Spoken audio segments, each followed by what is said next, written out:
క్రీస్తునందు ప్రియమైన వార్లారా, సర్వ శరీరం దేవుడు తన చిత్తానుసారంగా తన ఆలోచనలను నెరవేర్చటానికి ఇచ్చాడు అన్న సంగతి మనకందరికీ తెలుసు. అయితే ఈ శరీరమును మనం ఎందుకు ఉపయోగించుకుంటున్నాం అన్నటువంటి విషయం అయితే శరీరము దాల్చిన మానవాళికి అర్థం కావటం లేదు. మానవ నిర్మాణం చాలా గొప్పది, చాలా ఉన్నతమైనది. గత వారంలో చెప్పాననుకుంటా కదా, 139వ కీర్తన గురించి. అంతేనా?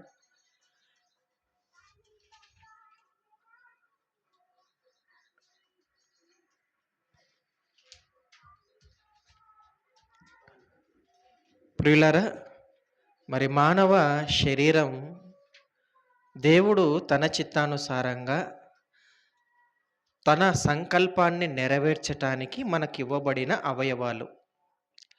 ఈ అవయవాల చేత దేవుని పని జరిగించాలన్నది దేవుని యొక్క ఆకాంక్ష. అయితే ఈ అవయవాలను మన పనుల కోసం, ఈ అవయవాలలో ఉన్న బలాన్ని మన కోరికల కోసం వాడేసుకొని ఆరోగ్యం అంతా కోల్పోయిన తర్వాత రోగం వచ్చినప్పుడు అప్పుడు దేవుడు గుర్తుకొచ్చి మరలా దేవుని నుంచి బలాన్ని పొందుకుంటాం ప్రార్థనల ద్వారా, ఔషధాల ద్వారా. మరి బలాన్ని పొందుకొని ఆరోగ్యాన్ని పొందుకున్న మనము తిరిగి మరలా ఆ ఆరోగ్యాన్ని, ఆ బలాన్ని దేవుని పని కోసం వాడుతున్నామా అంటే వాడటం లేదు. అంటే అవసరానికి ఆరోగ్యాన్ని పొందుకుంటున్నాం దేవుని ద్వారా, దేవుడిచ్చిన ప్రకృతి ద్వారా. అవసరానికి బలాన్ని పొందుకుంటున్నాం, ఆ బలాన్ని మరలా మన వ్యర్థ ప్రయోజనాల కోసమే వాడుకుంటున్నాం. దేవుడు బైబిల్లో ఈ అవయవాల గురించి చాలా చక్కగా వ్రాశాడు. కన్ను గురించి రాశాడు, తెలుసు మనకందరికీ. అలాగే చెవులను దేనికోసం ఉపయోగించాలి అన్న సంగతి కూడా మనకు తెలుసు.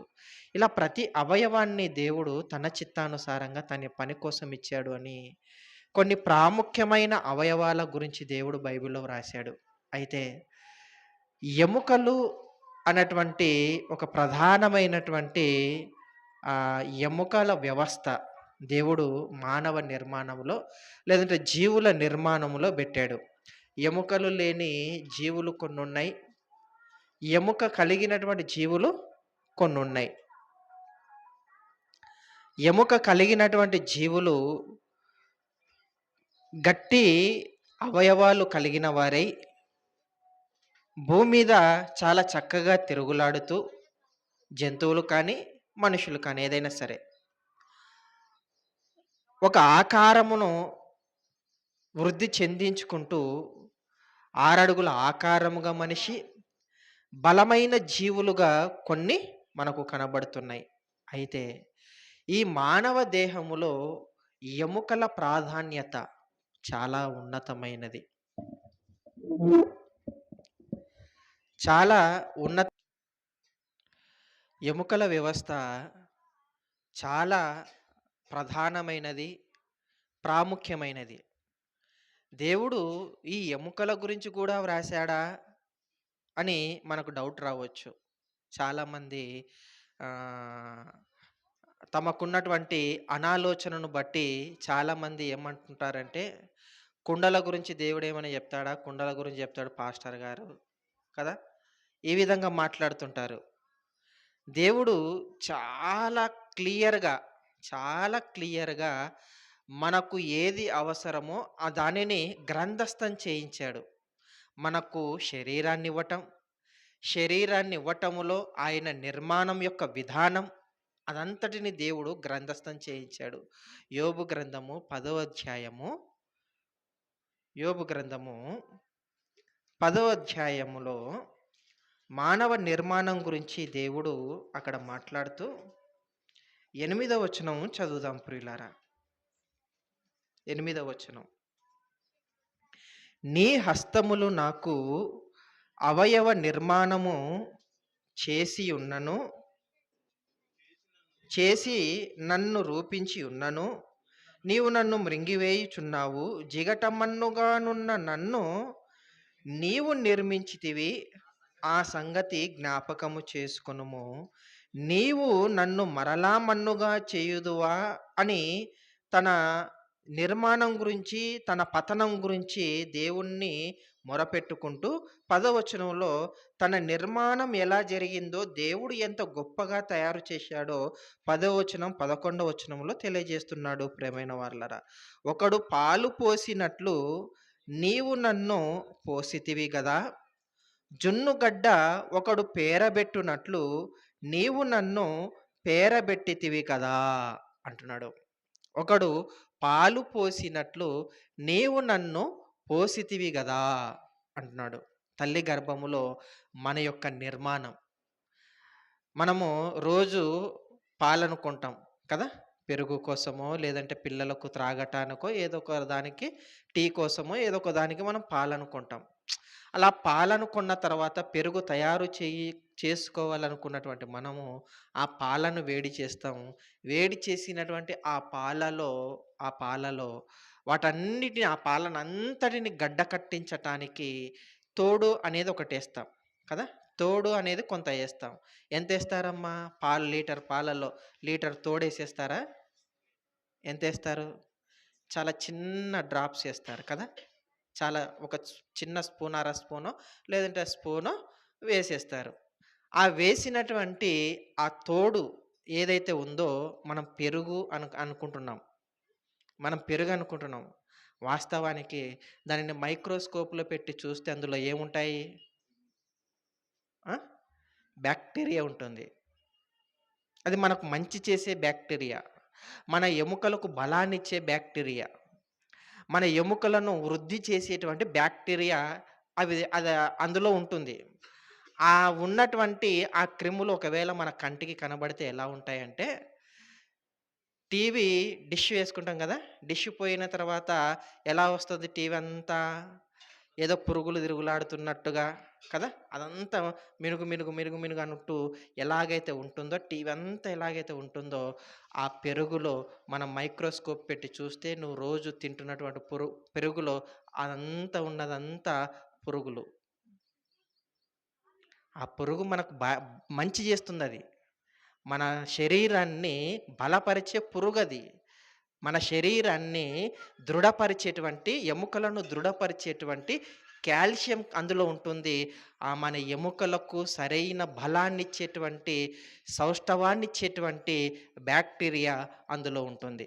అందుకొరకే మరి యోబు గారు మాట్లాడుతూ, ఒకడు పాలు పోసినట్లు నీవు నన్ను పోసితివి గదా! ఆ లీటర్ పాలనంతటిని గడ్డ కట్టించటానికి చిన్న తోడు ఎలాగైతే బాక్టీరియా క్రిములను ఎలాగైతే మనిషి వేస్తున్నాడో, దేవా చిన్న పురుగు ద్వారా, చిన్న ఒక్క పురుగు ద్వారా ఇంత పెద్ద ఆకారాన్ని నీవు కలుగజేశావు గదా తండ్రి అని దేవుని యొక్క నిర్మాణం గురించి మాట్లాడుతున్నాడు. మనం వేసినటువంటి ఆ పురుగు ఎప్పుడైతే పాలలో పడిపోతుందో, పాలలో పడినటువంటి ఆ పురుగు 1, 2గా, 2 4గా, 4 8గా, 8 16గా, 16 32గా, 32 64 ఇలా విభజించుకుంటూ అది వృద్ధి చెందుకుంటూ అలా మొత్తం స్ప్రెడ్ అయితుంది. మధ్యాహ్నం 3 గంటలకంతా గడ్డ పెరుగుగా నీ హృదయాన్ని, నీ కడుపును చక్కగా ఆనందాన్నిస్తుందది. అలాగే దేవుడు మన శరీరాన్ని కూడా తల్లి గర్భములో చిన్న ఒక పురుగు ద్వారా ఇంత పెద్ద కణజాల వృద్ధిని కలుగజేశాడు. మన శరీరంలో ఉంటున్నటువంటి కణజాలం చాలా పెద్దది. చాలా పెద్దది. ఇంత పెద్ద నిర్మాణాన్ని దేవుడు తయారు చేశాడు. ఎముకలు అందులో ఉంటుంది కణాలు. ఎముకలలో కణాలుంటాయి. ఎముక లోపల ఉంటున్న మూలుగలో కణాలుంటాయి. ఎముక పైనున్నటువంటి నరాల మీద కణాలుంటాయి. నరాలను పూడ్చివేసిన మాంసం మీద కణాలుంటాయి. ఆ మాంసానంతటిని చక్కగా పూడ్చివేసినటువంటి చర్మం మీద కణాలుంటాయి. ఇదంతా కణజాలం. ఈ కణజాల వ్యవస్థనంతటిని సింపుల్‌గా మనకర్థం కావటానికి నువ్వు తోడు వేసుకునేటువంటి పాల గురించి చెప్తున్నాడు. ప్రియులారా ఆలోచించండి. అంటే శరీరం యొక్క నిర్మాణం మనిషికి అర్థం కావాలంటే, నాయనా నువ్వు రోజు వేస్తున్నటువంటి పాల యొక్క తోడును చూడు, ఆ గడ్డ పెరుగును చూడు, నీ నిర్మాణం గురించి నీవు ఆలోచించు. నేనెంత గొప్పగా నీ కణజాల వృద్ధిని ఏర్పాటు చేశానో, వృద్ధి చేయించానో నీకు అర్థమవుతుంది అని దేవుడు మన కళ్ళ ఎదుట పెరుగును చూయిస్తున్నాడు ప్రియమైన వాళ్ళరా. కానీ మనం పెరుగును చూసి మన నిర్మాణం యొక్క గొప్పతనాన్ని మనం ఎప్పుడైనా అర్థం చేసుకున్నామా? చాలా చక్కగా దాన్ని మెత్తగా పిసికి, మజ్జిగ చేసేసుకొని చక్కగా తాగేయటం కాదు తప్ప, ఏం చేశాను చెప్పండి? పెరుగు గురించి ఎప్పుడైనా మనం ఆలోచించామా? ఆలోచించలేదు. కానీ యోబు గారు ఆలోచించి, నాయనా ఒకడు పాలు పోసినట్లు నీవు నన్ను పోసితివి, జున్నుగడ్డ ఒకడు పేరబెట్టినట్లు నన్ను పేరబెట్టితివి కదా అని మాట్లాడుతూ తన నిర్మాణం, తన శరీరం దగ్గరకొస్తాడు 11వ వచనములో. చర్మముతోనూ, మాంసముతోనూ నీవు నన్ను కప్పితివి, ఎముకలతోనూ, నరములతోనూ నీవు నన్ను సంధించితివి అంటున్నాడు చూడండి. చర్మ వ్యవస్థ, అలాగే నరముల వ్యవస్థ, అలాగే ఎముకల వ్యవస్థ, మాంసం యొక్క వ్యవస్థ. ఈ శరీరంలో ఎన్నో వ్యవస్థలున్నాయి కదా! ఎన్నో వ్యవస్థలు. ఈ వ్యవస్థలనన్నిటిని దేవుడు ప్రారంభమున తల్లి గర్భములో మనకు దేవుడు నిర్మించి అవయవాలుగా వాటన్నిటిని ఒక చోట పేర్చి ఒక శరీరముగా మనలను ఈ లోకానికి తీసుకొనొచ్చాడు. అయితే ఈ చర్మము, నరములు, మాంసము, ఎముకలు, ఇక్కడ 4 పదార్థాల గురించి మాట్లాడుతున్నాడు. ఈ 4 పదార్థాలలో ఎముకలు చాలా దృఢమైనవి కదా! మాంసము కన్నా, నరముల కన్నా, చర్మము కన్నా ఎముకలు దృఢమైనవి. ఎముక బలము లేనివారు ఎలా ఉంటారు? ఎముక బలం లేనివారు, ఎముకలలో బలం లేనివారు ఎలా ఉంటారు? చాలా వీక్‌గా ఉంటారు. చాలా వీక్‌గా ఉంటారు. ఆ ఎముకలను దేవుడు బలం కోసం మనకిచ్చాడట. బాగా వినాలి ఇక్కడి నుంచి. ఎముకలను దేవుడు మనకు బలాన్నివ్వటానికిచ్చాడు. లేదంటే మనకు కావలసిన ఆరోగ్యాన్నివ్వటానికి ఎముకల వ్యవస్థను దేవుడు మన శరీరములో ఉంచాడు ప్రియమైన వాళ్ళరా. మన శరీరానికి చాలా ప్రధానమైనటువంటి శక్తినిచ్చేది హిమోగ్లోబిన్, రక్త వ్యవస్థ కదా! రక్త ప్రసరణ వ్యవస్థలో హిమోగ్లోబిన్‌ను చాలా మరి ఎక్కువగా మనం టెస్ట్ చేయించుకుంటుంటాం. ఎంత పర్సెంటేజ్ ఉంది అని. రక్తం బాగానే ఉంది. కానీ అందులో తెల్ల రక్త కణాలు తగ్గిపోయాయనుకోండి ప్రమాదమే కదా! దాంట్లో మరలా ఎలక్ట్రోలైట్స్ అనేటివి కొన్నుంటాయి. సోడియం, పొటాషియం, మెగ్నీషియం, కాల్షియం ఇవన్నీ ఎలక్ట్రోలైట్స్. ఎలక్ట్రోలైట్స్ అంటే మన శరీరానికి ఛార్జింగ్ ఇచ్చేటివి. అంటే బలం. ఎప్పుడైతే ఆ ఎలక్ట్రోలైట్స్ తగ్గిపోతుంటాయో, మనకు శరీరం అన్నది నీరసించిపోతుంది. చేతులు పడిపోతుంటాయి. కాళ్ళు సత్తువ తగ్గిపోతుంటుంది. ఉన్న చోటనే కుప్పకూలిపోతాం. అలా కుప్పకూలకుండగా మనం చక్కగా తిరుగులాడాలి అన్నా, మనకు కావలసిన బలాన్ని మనం పొందుకోవాలన్నా, ఆరోగ్యాన్ని పొందుకోవాలన్నా, దేవుడు ఎముకల వ్యవస్థను పెట్టాడు. అందుకొరకే ప్రత్యేకంగా ఈ 4 ఒకదానిగా ఎముకల గురించి యోబు గారు మాట్లాడుతున్నాడు. మాంసం అది ప్రధానమైనదే. దాని గురించి మనం ప్రస్తుతం ఆలోచించటం లేదు. అలాగే చర్మ వ్యవస్థ. చర్మ వ్యవస్థ అది కూడా అత్యంత ప్రధానమైనది చర్మ వ్యవస్థ. ఎందుకంటే జ్ఞానేంద్రియాలలో ఒకటి చర్మం కదా! అలాగే నరములు, న్యూరాలజీ అంటుంటారు దీని గురించి కదా! అలాగే ఎముకలు. ఈ 4 మానవ దేహములో చాలా ప్రాముఖ్యమైనవి ప్రియమైన వాళ్ళరా. ఈ ఎముక గురించి యోబు గారు మాట్లాడుతూ, ఎముకలతో కూడా నీవు నన్ను సంధించితివి గదా అంటున్నాడు. మరి ఎముకలో ఏముంది? ఎముకలో ఏముంది? బలముంది. ఓకే. బలముందని మనకెలా తెలుసు? బలముందని మనకెలా తెలుసు? సహజంగా మీకు తెలదు. కానీ ఈరోజు స్పెషల్ డే కదా! స్పెషల్ ఐటెమ్ వస్తది. స్పెషల్ ఐటెమ్‌తో పాటు మెత్తని మాంసంతో పాటు ఏం తెచ్చుకుంటాం? మధ్యలో గట్టి పదార్థం తగలాలి దానికి కదా! మెత్తని మాంసం ఉంటే ఒప్పుకోదు నాలుక. పండ్లకు గావాలి మరి. పండ్లకు గూడా గట్టి పదార్థం తగలాలి. కాబట్టి ఎముకలు తెచ్చుకుంటాం. ఆ ఎముకలలో మరల ప్రత్యేకంగా స్పెషల్‌గా ఏం తెచ్చుకుంటాం? కొన్ని పొడువు ఎముకలు గూడా తెచ్చుకుంటాం. దేనికోసం తెచ్చుకుంటాం? దేనికోసం తెచ్చుకుంటాం? మూలుగు కదా! ఆ మూలుగు. మూలుగు ఎందుకు తినాలనుకుంటున్నాం?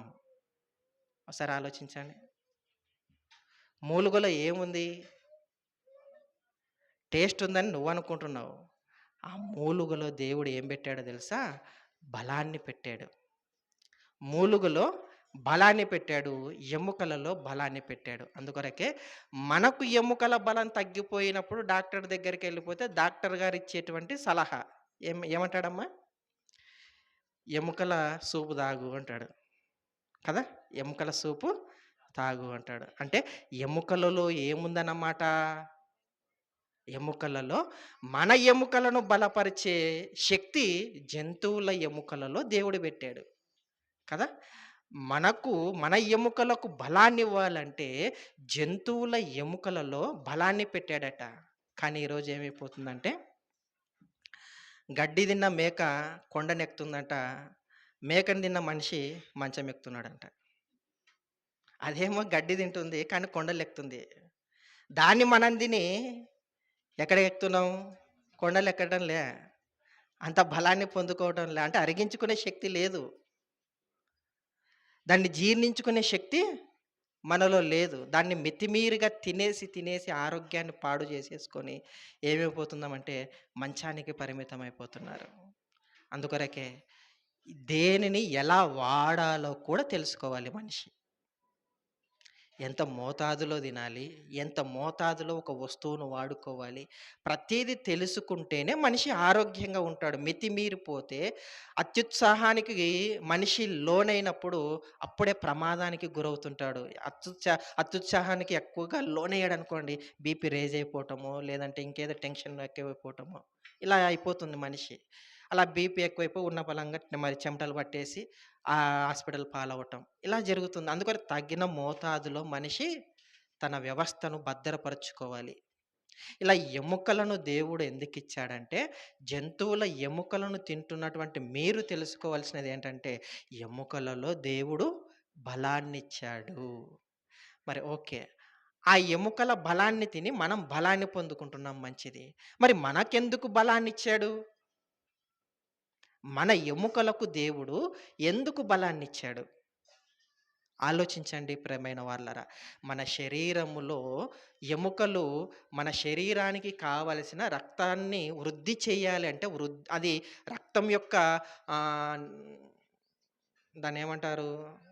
రక్తం యొక్క నిర్మాణం లేదంటే రక్తం యొక్క ఆహ్, ఉత్పత్తి. రక్తం యొక్క ఉత్పత్తి జరగాలి అంటే ఎక్కడ జరుగుతుందో తెలుసా? ఎముకల లోపల. ఎముకలలో జరుగుతుంది. అంటే మనకు రక్తం రావాలంటే, మనకు బలం రావాలి అంటే తెల్ల రక్త కణాలు గాని, ఎలక్ట్రోలైట్స్ రావాలన్నా ఇవన్నీ రావాలన్నా ఎక్కడి నుంచి రావాలి? ఎముక లోపల ఉన్న మూలుగులో నుంచి రావాలి. ఎముకల లోపల ఉన్నటువంటి మూలుగులో నుంచి రావాలి.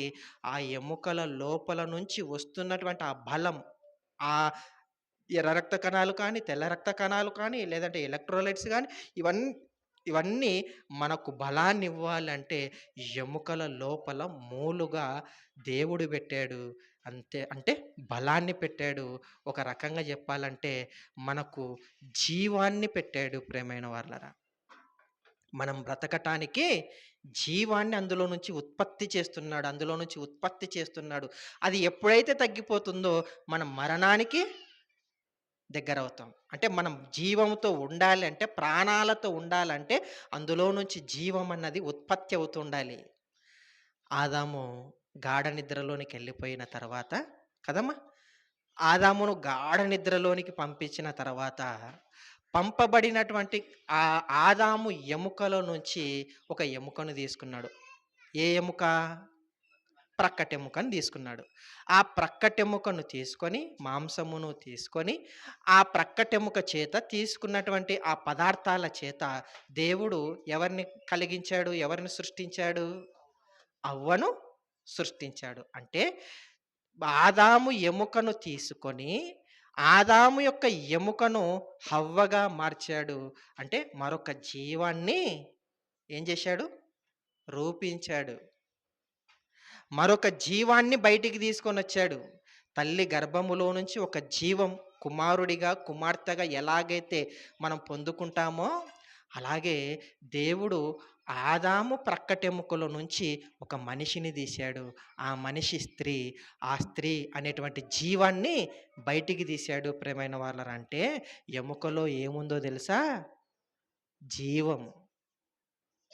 ఎముకలో జీవముంది. అందుకొరకే దేవుడు మరొక జీవాన్ని బయటికి తీయటానికి ప్రారంభమున ఆదాము ప్రక్కటెముకలలో ఒక ఎముకను తీసుకున్నాడు. ఆ ఎముకను స్త్రీనిగా నిర్మించి తన దగ్గరకు తీసుకొనొస్తే అప్పుడు ఆదాము అంటాడు, "నువ్వెవరో దూరస్తురాలివి గాదు. నా ఎముకలలో ఒక ఎముక, నా మాంసములో మాంసం. నీవు నా దానివి, నా భాగానివి నీవు. నా దగ్గరకొచ్చేసేయి" అని తన హక్కున చేర్చుకున్నాడు ఆదాము గారు. ప్రియులారా ఆలోచించండి. అంటే ఎముకలో దేవుడు జీవాన్ని పెట్టాడు. అలాగే మరొక మాటలో ఆహ్, రాజుల మొదటి గ్రంథము 8వ అధ్యాయం. ఇది చూసుకొని ముగించుకుందాం.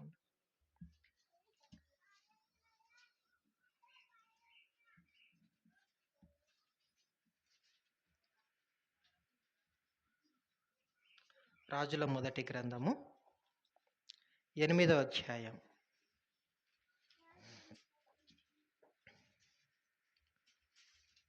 18, 19 వచనములు చదువుదాం. రాజుల మొదటి గ్రంథము 8వ అధ్యాయము 18, 19 వచనములు. రాజుల మొదటి గ్రంథము 8వ అధ్యాయము 18, 19. యెహోవా నా తండ్రి అయిన దావీదుతో సెలవిచ్చినది ఏమనగా, "న్- నా ఘనతకు ఒక మందిరము కట్టించుటకు నీవు తాత్పర్యము కలిగి ఉన్నావు. ఆ తాత్పర్యము మంచిదే. అయినను నీవు నీవు మందిరమును కట్టించకూడదు. నీ నడుములో నుండి పుట్టబోవు నీ కుమారుడు నా నా నా నామ ఘనతకు ఒక మందిరమును కట్టించును." ఇక్కడ దావీదు గారు మందిరాన్ని కట్టించాలనుకున్నాడట. దేవునికి నేనేమో చాలా దేవదారు మ్రాన్లతో నిర్మించినటువంటి ఇంటిలో ఉన్నాను. నా దేవుని మందసం నా కాళ్ళ దగ్గర ఉండిపోయింది. డేరాల మధ్యలో ఉండిపోయింది. కాబట్టి నా దేవునికి ఎలాగైనా ఉన్నతమైన స్థానాన్ని నేను ఏర్పాటు చేయాలని దావీదు గారు అనుకున్నారు. కానీ దేవునికి అది నచ్చలేదు. నువ్వు అనుకున్న ఆలోచన మంచిదే. కానీ నువ్వు చేయటానికి అర్హత నీకు లేదు. నాకు మందిరాన్ని కట్టే అర్హత నీకైతే లేదు. కాబట్టి నేనెవరితో కట్టించుకుంటానంటే, నీ నడుములో నుంచి వచ్చే నీ కుమారుణ్ణి అంటున్నాడు. బాగా వినాలి. నీ నడుములో నుంచి వచ్చే నీ కుమారుడు. ప్రియులారా, మనిషికి జీవం ఉండేటువంటి ప్రధానమైనటువంటి ఎముకలలో ఈ ప్రక్కటెముకలు, అలాగే వెన్నెముక. ఈ తల భాగము నుంచి ఈ నడుము దగ్గరకు ఉన్నటువంటి ఈ ఎముకలు శ్రేష్టమైనవిగా ఉంటాయి. కల్మషము లేనివిగా కొంత పర్సెంటేజ్ ఉంటుంది.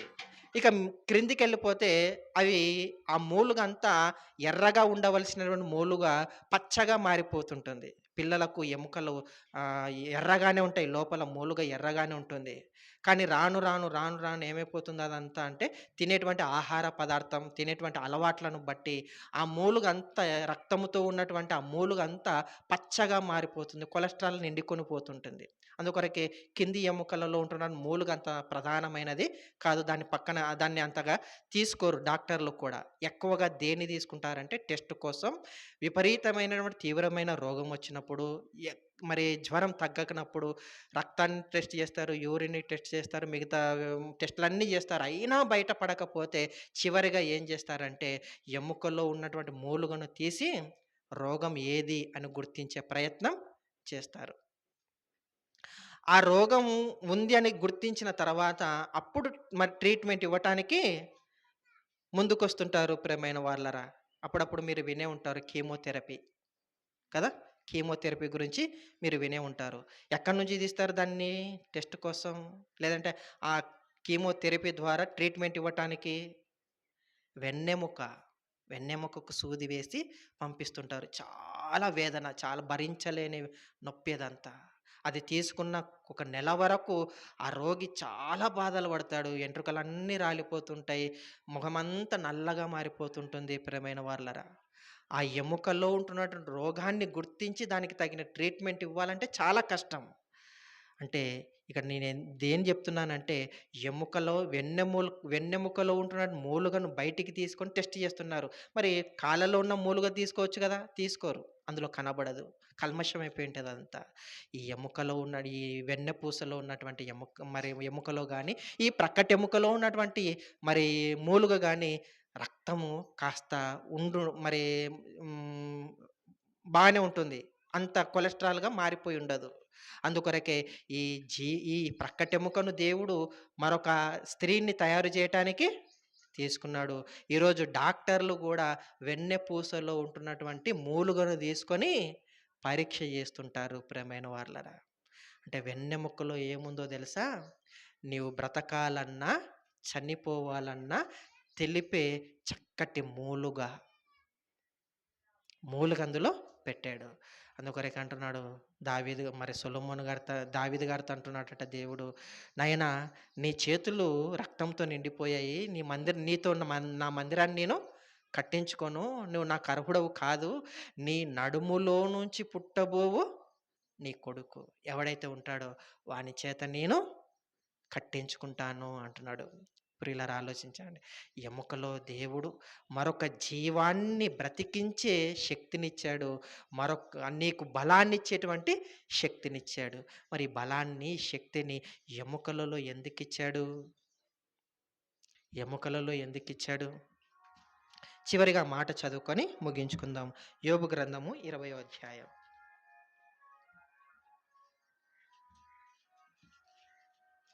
యోబు గ్రంథము 21వ అధ్యాయము 23వ వచనం.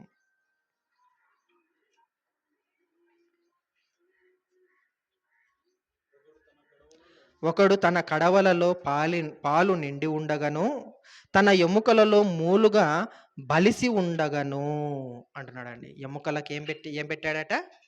బలం, సత్తువ, సారం. సారం పెట్టాడట. మరి ఎందుకు పెట్టాడు? ఈ సారం ఎక్కువగా ఎప్పుడుంటుంది?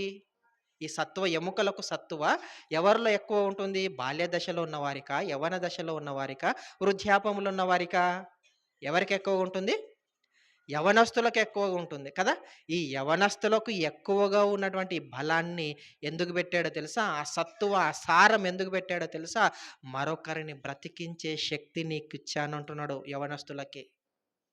యవన దశ గురించి మాట్లాడుతున్నాడు ప్రియమైన వాళ్ళరా. నీ ఎముకలలో మూలుగా బలిసింది, సత్తువతో నిండిపోయింది, సారంతో నిండిపోయింది, బలంతో నిండిపోయింది. ఆ బలాన్ని ఎందుకిచ్చానో తెలుసా? ఆ బలాన్ని ఎందుకిచ్చానో తెలుసా?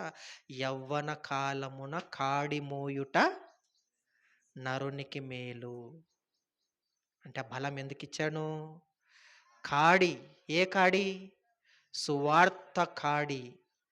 సువార్త పరిచర్య అనేటువంటి కాడి.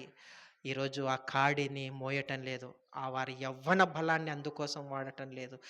దేనికోసమో వాడుతున్నాడు ఈరోజు యవ్వనస్తుడు తన బలాన్ని, తన మూలుగను, తన సారాన్ని. ప్రియులారా ఆలోచించండి. దేనికోసమో వాడేసుకొని సారమంతా కోల్పోయిన తర్వాత అప్పుడు దేవుని దగ్గరకొచ్చి, "దేవా నాకు ఆరోగ్యం ఇయ్యి" అంటే దేవుడు ఇస్తాడు. కానీ అడగటానికైనా మనకుండాలి గదా! అవునా? ఆయన తన ప్రేమ చూపిస్తాడు. వృద్ధాప్యంలోనే చూపిస్తాడు. ఎప్పుడైనా నువ్వు ఆయన దగ్గరికి ఎప్పుడైతే వస్తావో ఆయన నిన్ను కౌగిలించుకోవటానికి 2 చేతులు దినమెల్లా చాపే ఉన్నాడు. నువ్వెప్పుడు వస్తే ఆయన ఎప్పుడు నిన్ను కౌగిలించుకోవాలని. నువ్వు ముసలి వయసులో వస్తావో, వృద్ధాప్యంలో వస్తావో, యవ్వన వయసులో వస్తావో, ఎప్పుడొస్తావో నీ ఇష్టం. కానీ దేవుడు మాత్రం తన ప్రేమను మాత్రం తక్కువ చేయటం లేదు. కానీ తల ఎత్తుకునే స్థితయినా మనకుండాలి గదా దేవుని దగ్గరకి వచ్చిన తర్వాత. కదా! నా తండ్రి దగ్గరకు నేను పోయినప్పుడు తల ఎత్తుకునేటట్టుగా ఉండాలి నా జీవితం. అంతేగాని తల దించుకొని సిగ్గుమాలిన ముఖముతో నా తండ్రి దగ్గరికెళ్ళిపోతే ఏమైనా బాగుంటుందా? ఏమైనా బాగుంటుందా? "అరే! ఎందుకురా తల దించుకుంటావు? పోన్లే ఎప్పుడైనా వచ్చావు" అనైనా తీసుకుంటాడు ఓకే. కానీ అందరికి పరిచయం చేసేంత గొప్ప నాలో ఏముంటుంది చెప్పండి? కదా! నా కొడుకు నా దగ్గరకొచ్చాడు. ఎంత ఘనకార్యం చేసి వచ్చాడో తెలుసా? ఏం సాధించేది వచ్చాడో తెలుసా? అని గొప్పగా చెప్పేంత స్థితి నాలో ఏముంటుంది చెప్పండి? నేను అర్థం వ్యర్థంగా నా జీవితాన్ని యవ్వన ప్రాయంలో వాడుకుంటే? కానీ యవ్వన ప్రాయంలో గనుక నీవు దేవుని పని జేసి, నీ సత్తువను, నీ సారాన్ని దేవుని సువార్త కోసం వాడగలిగితే, అప్పుడు అందరికి గొప్పగా నీ గురించి పరిచయం జేస్తాడు యేసుక్రీస్తు వారు. యవ్వన జీవితం. చాలా యవ్వనస్తుడు. నిన్ను నీకు ఒకరిని బ్రతికించే అవకాశం నీకుందేమో. కానీ యేసుక్రీస్తు వారికి లోకాన్నే బ్రతికించే బాధ్యత, ఆ బలాన్ని, ఆ జీవాన్ని యేసుక్రీస్తు వారి ఎముకలలో పెట్టాడు ప్రియమైన వాళ్ళారా. ఆ ఎముకలలో నుంచి వచ్చినటువంటి సారం, సత్తువ ఏదైతే ఉందో యెరూషలేము వీధుల గుండా కారిపోయినంత రక్తమంతా. ఆ తెల్ల రక్త కణాలు, ఎర్ర రక్త కణాలు, ఎలక్ట్రోలైట్స్ మొత్తం అంతా యేసుక్రీస్తు వారి శరీరంలో ఉన్న బలాన్నంతటిని యెరూషలేము వీధులలో అలా కార్చుకుంటూ, కార్చుకుంటూ పోయాడు. సిలువ భారం చేత. ఎందుకో తెలుసా? ఎందుకోసమో తెలుసా? నిన్ను, నన్ను బ్రతికించటానికి. నిన్ను, నన్ను బ్రతికించటానికి యేసుక్రీస్తు వారు తన యవ్వన ప్రాయంలో తన బలాన్ని కోల్పోతే, మన బలాన్ని దేనికోసం వాడుతున్నాం చెప్పండి? ఆ! దేనికోసం వాడుతున్నాం? బాగా ఎముకలు బాగా బాగున్నాయనుకోండి, మెత్తగున్నాయనుకోండి, ఈరోజు ఎముకలు భలే ఉన్నాయి, ఒక పట్టు పట్టాలంటాం కదా! ఈరోజు బాగా మూలుగా బాగా మరి ఎముక పెద్దగొచ్చింది ఈరోజు. అవునా?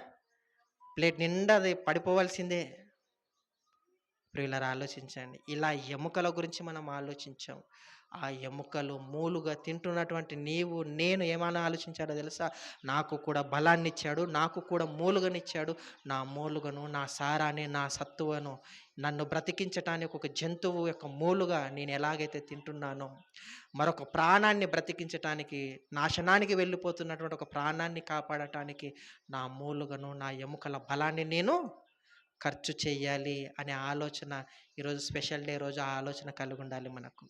కనుక ప్రియులారా ఆలోచించండి. యేసుక్రీస్తు వారు తన యవ్వన జీవితమును లోక కళ్యాణం కోసం, లోకముని రక్షించటానికి తన బలాన్ని ఎలాగైతే కోల్పోయాడో, మనం కూడా మన ప్రాణాన్ని మన సహోదరుల నిమిత్తం, మన బలాన్ని మన సహోదరులను కాపాడటానికి వాడాలనే ప్రేమతో కోరుతూ ఈ నా మాటలను ఇంతటితో ముగిస్తున్నాను.